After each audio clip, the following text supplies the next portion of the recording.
All right, so I went through races 10, 11, 12, 13, 14, and 15. So this is back from race 9 we came up with earlier. No, I got 1, 6, 4. So 1, 6, or 4 should win the race. It's not never a definite. Skip to race 10. And for this one, I have, kind of question mark 1, 2, and 11. And then I'm confident about 7 or 8. So the only reason I circle these is because when I go through and do my bids on my pick fours and pick fives, if you group too many horses together, it really drives the cost up. So if I had to take some off, I could drop the 1, 2, and 11 off of this one to make the bet a little bit cheaper if I'm confident in those. But on race 10, 1, 2, 7, 8, or 11 should win. You would hope, anyway. So race 11,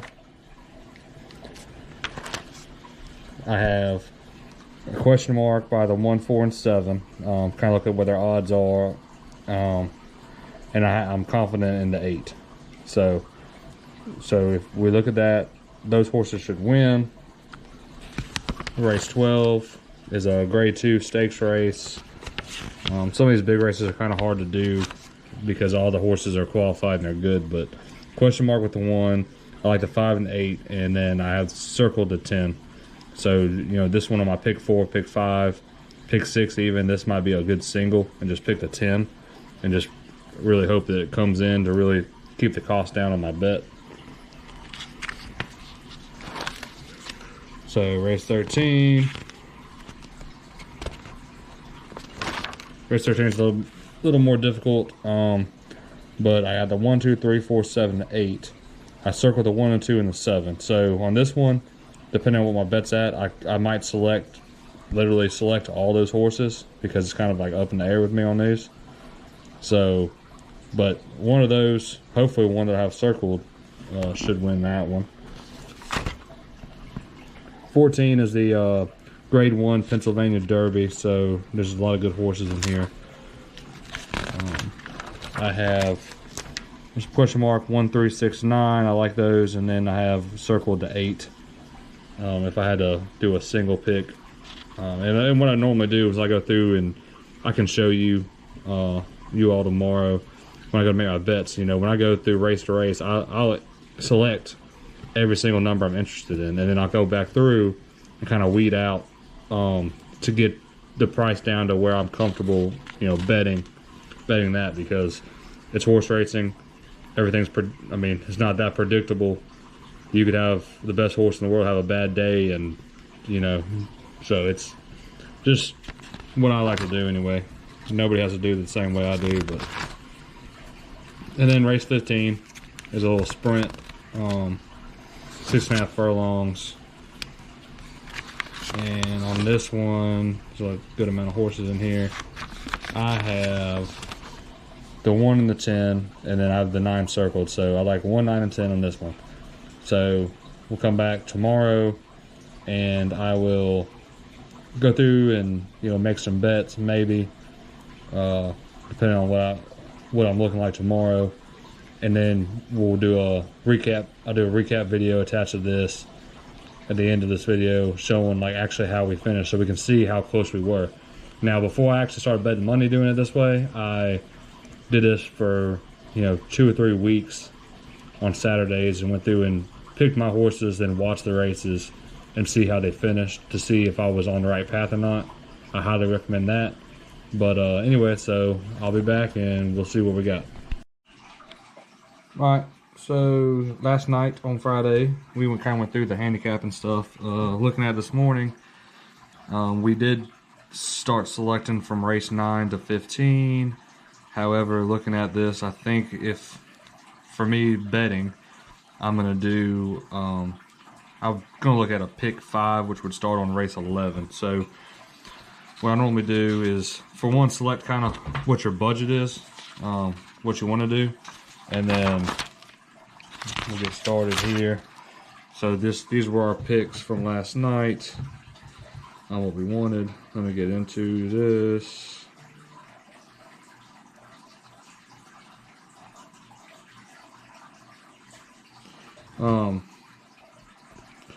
So I got 8 circle, that's one I really like, and then 174 with question marks. So what I normally do is get everything set up, come in here, and a lot of times I'll look to like this guy's picking the 3, the 1, and the 8.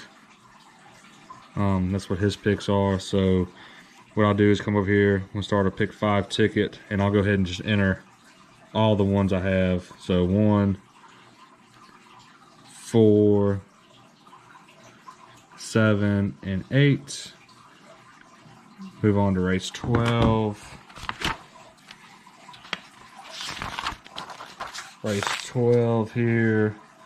Now 1, 5, 8, and 10. So 1, 5, 8, and 10. Go to race 13. Got a lot for ways. So 1, 2, 3, 4, 7, and 8. So that's almost the entire, all but 1. So we're probably gonna do something with that one.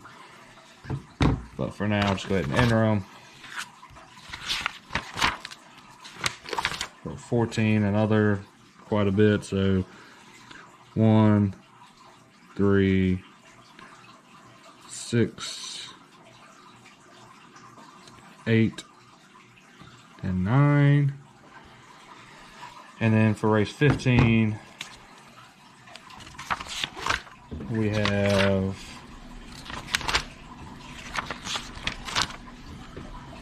1, 9, and 10.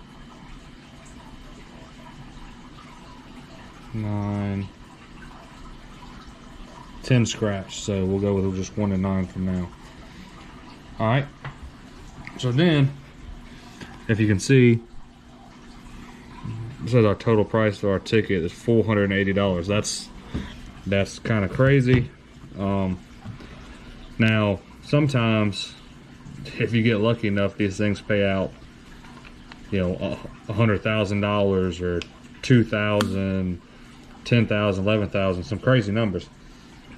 But if you get one, if you spend $480 and say the favorite, you know, pretty much wins each race or close to each race, it's not going to really pay out a whole lot. But even at $480, if you win at $480, you'll get your money back, or close to it, maybe even a little bit more. But today I'm not fooling with $480, so now we'll try to shave it down. So I'll work backwards. So I have 2 for race 15. That could be potentially one that I would do a single in, which would drop, if I just singled this race, it would go from 480 to 240. It would go in half. So I might come back to that one if I can't cut anything else out of these. So we'll go back and look at race 14 and what we had on that one. It's the Pennsylvania Derby, so these big races, anything can really happen. I circled the 8, which is currently the favorite. That could also be one we might consider singling.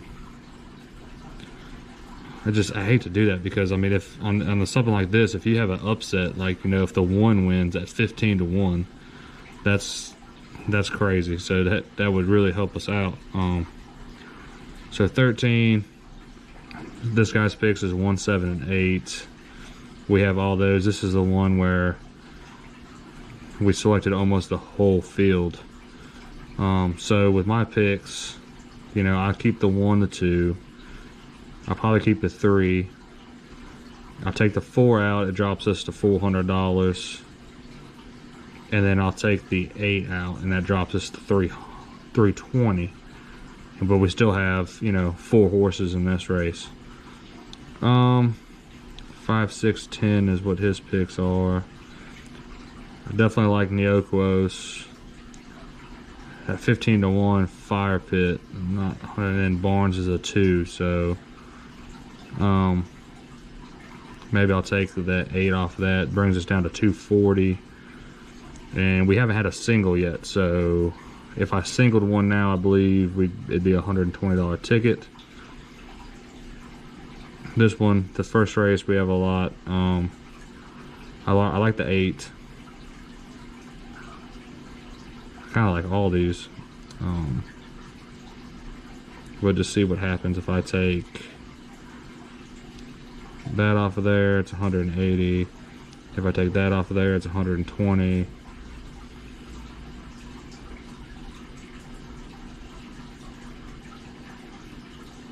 So we will see on this one. I do like that one. Brings it back to 180. So we go back to race 15. You know, I got 2 horses in that. We'll keep that. Race 14. This is the one where I can probably take, you know, one off. I don't know about that one.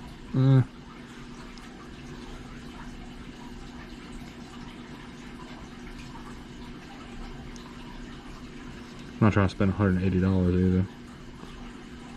I like those 3 too much.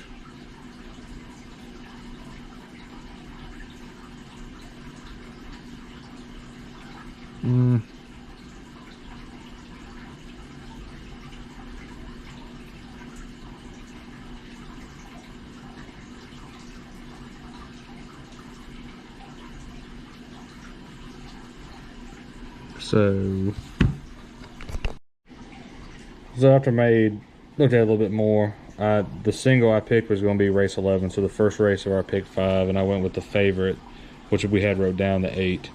So that brings your ticket. That'll be a $60 ticket. So I'm gonna write down what the picks are for what I would bet for the pick 5. I don't know if I'm gonna actually even bet this at all, but I'll write it down so after the races I can show you how close we were if we would have bet this, plus look at all our picks from where we did our handicapping and see how close we were as far as what the finish was. So once you make your picks, it's hard because, you know, I have like 3 or 4 in each race, and then you got to kind of pick and choose to get the price down. And then a lot of times the one you don't pick ends up being the one that beats you. So we'll write this down, and then, like I said, it's a $60 bet, and we'll see what it ends up paying out if we do hit it, or if I even bet it at all. So stay tuned. After the race, I'll do a little sheet with the finishes, and we'll go from there.